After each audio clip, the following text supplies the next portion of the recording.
Okay guys, there's another question from section 1.5, number 277. So one of the students had a question about this one. So we have the integral, we're going to use the same technique, integration by substitution. So we have integral of cosine cube, cosine squared,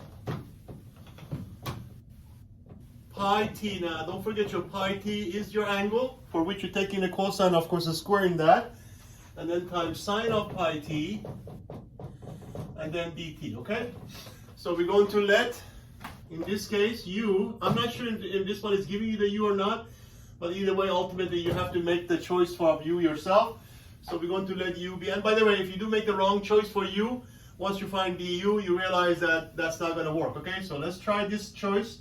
We're going to let u be cosine theta, cosine pi t, cosine of pi t, then of course differential of u, which is derivative. Don't forget, we do have to apply chain rule. You have outside, inside function. So derivative of cosine, of course, becomes negative sine of pi t.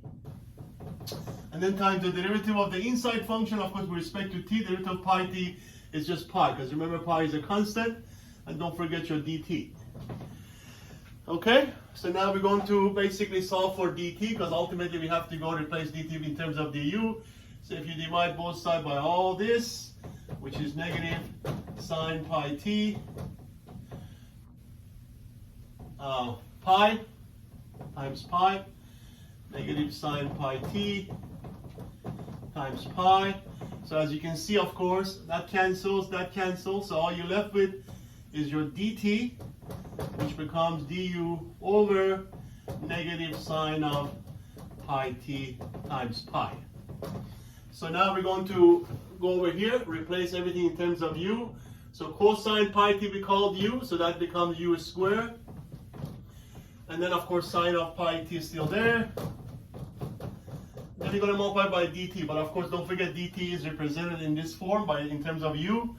So that becomes times du over negative sine of pi t times pi. Okay, so that was our dt.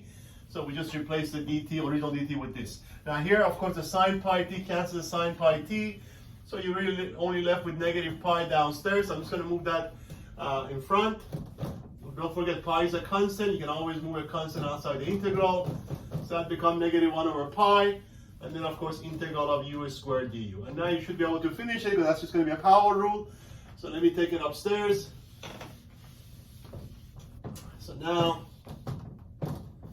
from here, we have negative 1 over pi still there. And of course, integral of u squared becomes u cubed over 3 plus c. Don't forget, you have to have the answer at the end in terms of the original variable, which is t. And of course, our u was chosen to be cosine of pi t. So minus, you can actually multiply these two together and write that as u cubed over 3 pi plus c. But again, u is going to be cosine replaced by what it is, which is cosine of pi t cube, of course, all over 3 pi. And then, of course, don't forget your plus c. Okay, the c is always. Let me write it one more time so you can see it clearly. So the final answer is minus cosine cube of pi t all over 3 pi, and then plus c. Okay, so there is your final result of that integration, which again was done by substitution. Okay.